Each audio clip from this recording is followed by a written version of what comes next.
Hello student, मैं doctor Anju Mittal BSc part second में हम प्लांट टिश्यू कल्चर पढ़ रहे हैं और आज मैं आपको cryo preservation of germ plasm के बारे में बताऊंगी। क्रायो प्रिजर्वेशन क्या है? ये कूलिंग और प्लांट टिश्यू और ऑर्गन को स्टोर करने का एक माध्यम और जिसकी एबिलिटी को मेंटेन किया जाता है। और इस टेक्नोलॉजी के अंदर टेम्परेचर है वो -196 तक उसमें रखा जाता है। और इसके अंदर जनरली इसका जो वे है जिसमें कि हम प्लांट्स की सेल या इसके टिश्यू के मेटाबॉलिक को हम कम करके उसको स्लो करके हम उसके प्रिजर्व को लंबे समय तक हम प्रिजर्व कर सकते हैं। और इसके लिए कि उनका टिश्यू भी मेंटेन रहें और उनके अंदर इनके सेल ऑर्गेनल्स में कोई प्रॉब्लम नहीं हो या उसके टिश्यू क्षतिग्रस्त न हो, इसके लिए डिफरेंट स्टेप्स को हम यहाँ पर लेते हैं। तो क्रायो प्रिजर्वेशन उसको किसी भी प्लांट टिश्यू को स्टोर करने के लिए हम कूलिंग करते हैं, लेकिन कूलिंग लो टेम्परेचर पर रखते हैं, लेकिन उसके लिए उसके टिश्यू को मेंटेन किया जा सके जिससे उसे क्षतिग्रस्त नहीं हो। इसके लिए हम डिफरेंट स्टेप्स को हम यहाँ पर लेते हैं। फर्स्ट उसको फ्रीजिंग और उसके बाद में स्टोरेज एंड थाविंग एंड रीकल्चर। और इसके लिए हमें कि यहाँ पर जनरली हमारा क्रायो प्रिजर्वेशन का ये जो कॉन्सेप्ट है ये क्यों आया, क्योंकि ये कि सभी जो प्लांट्स के जितने भी यहाँ पर स्पीशीज़ हैं, चाहे प्लांट्स हैं चाहे एनिमल्स हैं, उनमें एक विशेष यहाँ पर उनका जर्म प्लाज्म में हेरिडिटरी कैरेक्टर या डीएनए पाया जाता है। और इस संगठन को हमको प्रिजर्व करने के लिए, जो कि विलुप्त हो रही है जाती या उनकी ग्रोथ स्लो है, तो उसको मेंटेन करने के लिए उसको हम मेंटेन करते हैं, उसको इसलिए क्रायो प्रिजर्वेशन करते हैं। और इसके जो जीव द्रव्य है जिसमें उनका हेरिडिटरी कैरेक्टर संग्रहित है उसे हम जर्म प्लाज्म कहते हैं। तो एक तरह से ये जेनेटिक रिसोर्सेस हैं प्रत्येक लिविंग ऑर्गेनिज्म का, चाहे प्लांट्स या एनिमल्स का, उसको संरक्षण किया जाता है, कंजर्व किया जाता है। और इसके कंजर्वेशन और स्टोरेज की यहाँ पर नीड हुई, तो इसके लिए सबसे ज़्यादा कि इसको किस तरह से नीड के हिसाब से एक टेक्निक यहाँ पर डेवलप की गई जिससे हम क्रायोबायोलॉजी कहते हैं। और इनको स्टोरेज करने का एकमात्र तरीका हो सकता है जिसमें जर्म प्लाज्म को स्टोरेज और संरक्षण करने के लिए हम उसको बहुत मिनिमम टेम्परेचर पर रखते हैं। तो इसके स्टडी जहाँ पर मिनिमम टेम्परेचर पर रखने के लिए वाटर में क्रिस्टलाइजेशन होने की प्रॉब्लम संभावित है, तो इसके लिए इसमें हम लिक्विड नाइट्रोजन में 196 डिग्री पर इसे रखा जाता है, जो कि लंबे समय तक ये स्वस्थ और इसमें एबिलिटी बनी रहती है प्लांट के रीजनरेट होने की। और इस प्रक्रिया को हम क्रायो प्रिजर्वेशन कहते हैं। और यहाँ पर हमें ये स्टेप जो है 4 उसमें डिवाइड किए हमने। एक तो फ्रीजिंग भी यहाँ पर, और जिसमें 3 पार्ट्स में हमने डिवाइड किया। एक तो जिसमें स्लो फ्रीजिंग है और एक में फास्ट है और एक में यहाँ पे ड्रॉपलेट के थ्रू होती है। तो फर्स्ट जो स्टेप्स हैं जिसमें यहाँ पर फर्स्ट ये है जिसके अंदर हम स्लो फ्रीजिंग फ्रीजिंग करते हैं। यहाँ पे सामान्य रूप से धीमे तरीके से फ्रीजिंग यहाँ पर की जाती है। और हिमीकरण क्या होता है पहले हम ये जान लें। किसी प्लांट्स या के पार्ट्स को उसको हिमीकरण या फ्रीजिंग करने की प्रक्रिया, और जिससे कि उनके पार्ट्स हैं या ऊतक को कोई नुकसान नहीं हो या उसमें क्षतिग्रस्त नहीं हो, इसके लिए हम कुछ यहाँ पर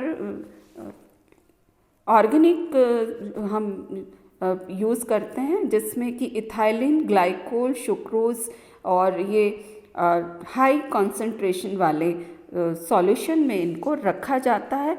और ये जो सॉल्यूशन में जिनमें रखा जाता है ये विट्रीफिकेशन सॉल्यूशन कहलाते हैं, और ये प्रक्रिया है वो विट्रीफिकेशन कहलाती है।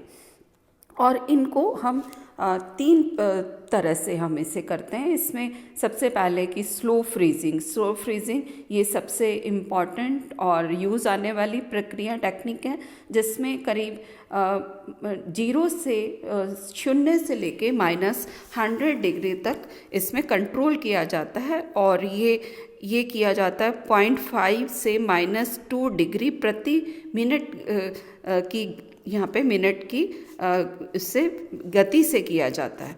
और सेकंड जिसमें बी है ये रैपिड फ्रीजिंग है। ये इसमें 1000 प्रति मिनट की अधिक की दर से इसमें यहाँ पे फ्रीजिंग की जाती है।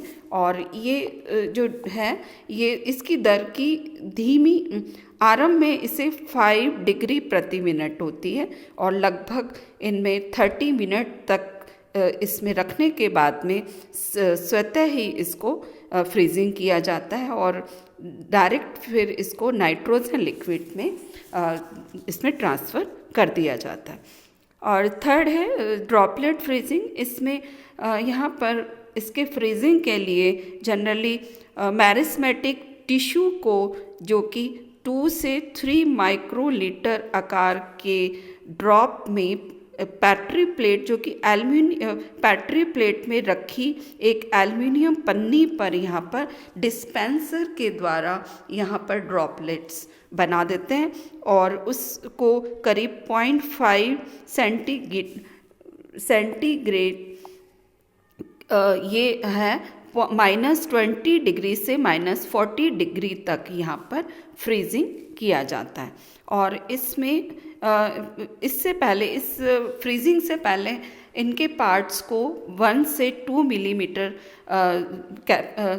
वाली कैपेसिटी वाली पॉलीप्रोपिलीन के कंटेनर में रख के एक विलियन में रखा जाता है, जिस विलियन के अंदर डाईमिथाइल सल्फोक्साइड DMSO ये 5.8% रहता है, जिसमें ग्लिसरॉल प्रोलिन 10% आदि का मिलाया जाना आवश्यक है। ये शीत को के प्रोटेक्शन के लिए शीत जिसमें कि उनकी सेल्स जहाँ पे फ्रीजिंग उनकी सेल्स या टिश्यू के अंदर उनके कोई भी यहाँ पर क्षतिग्रस्त नहीं हो और उससे कोई हानि नहीं हो या उसमें क्रिस्टल का फॉर्मेशन नहीं हो। DMSO सबसे ज़्यादा काम में लाने वाला एक तरह से एक फ्रीजिंग पदार्थ है, और इसको 0 डिग्री तक ताप नियंत्रक तक लगातार इसमें मिलाया जाता है। दूसरा हमारा जो प्रोसीजर है जिसमें हम लोग संग्रहण करते हैं, यहाँ पे संग्रहण करीब -190 डिग्री पर उसे संग्रहित किया जाता है नाइट्रोजन के लिक्विड में। और थाविंग जिसके अंदर जहाँ पे फ्रीजिंग वाले टिश्यूज़ को करीब यहाँ पर पात्र को 37 डिग्री से 40 डिग्री टेम्परेचर वाले वाटर के अंदर इसको स्टरलाइज किया जाता है। और यहाँ पे जो हिम द्रवण की जो दर है या फ्रीजिंग की दर है वो 500 से 700 डिग्री प्रति मिनट होती है। और इसको जो है कल्चर को आइस बाथ में जो टिश्यू के कल्चर करने के लिए इसमें आइस बाथ में रखा जाता है। और यहाँ पे फ्रीजिंग की जो कैपेसिटी है वो धीरे होती है, इससे यहाँ पर क्रिस्टल नहीं बनते। और उसके बाद में रीकल्चर जो यहाँ पे टिश्यू है फ्रीजिंग वाले, इनको कई बार धोया जाता है जिससे कि इसके अंदर यहाँ पर जिससे प्रिजर्व करने के लिए या उनमें फ्रीजिंग के लिए जो एलिमेंट या पदार्थ यूज़ में लिए गए थे उनको हटाने के लिए इनको बार बार उसको कल्चर किया जाता है।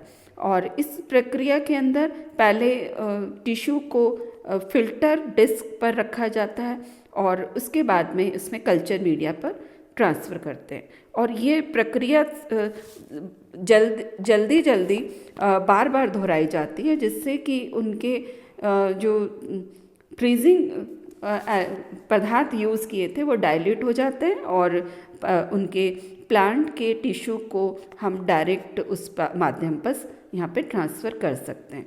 इसके लिए पोटैटो के यहाँ पर शूट के एपेक्स को के जर्म प्लाज्म के लिए यूज़ किया गया था।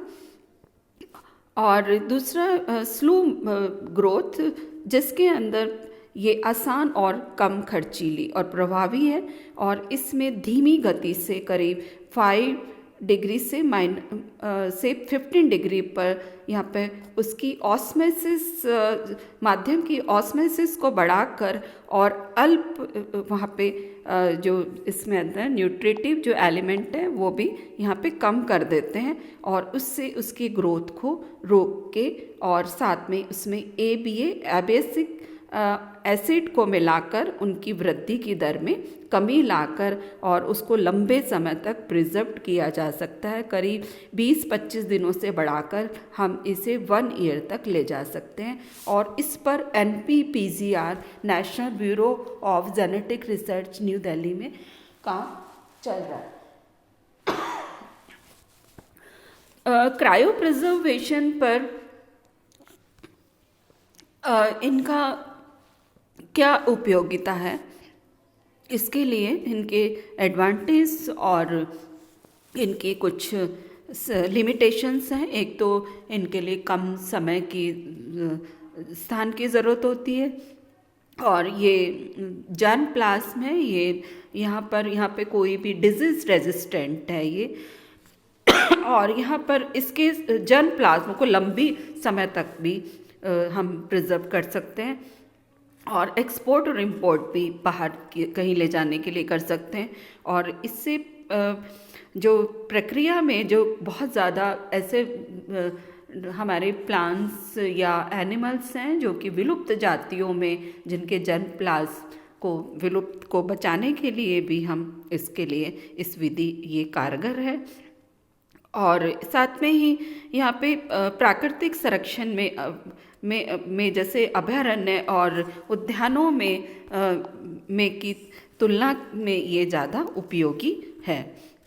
और इस तरह से इसकी कुछ लिमिटेशन है, इसमें बहुत ज़्यादा सुविधाओं की ज़रूरत होती है और बहुत ज़्यादा इसमें जो टेक्नीशियन या रिसर्चर है उसको बहुत पोटेंशियल और कैपेबिलिटी की ज़रूरत रहती है। और साथ में यहाँ पर प्रिजर्वेशन के दौरान इनके टिश्यू के नष्ट होने की भी एक आशंका बनी रहती है। तो क्रायो प्रिजर्वेशन एक टिश्यू कल्चर की एक महत्वपूर्ण ब्रांच है जिसमें हम हमारे विलुप्त हो रहे जर्म प्लांट जो कि जेनेटिकली इम्पॉर्टेंट है ये, क्योंकि प्रत्येक जाति के जर्म प्लाज्म का DNA का जो कंपोजिशन है वो डिफरेंट है, उसको प्रिजर्व करने के लिए इस विधि को काम में लाते हैं।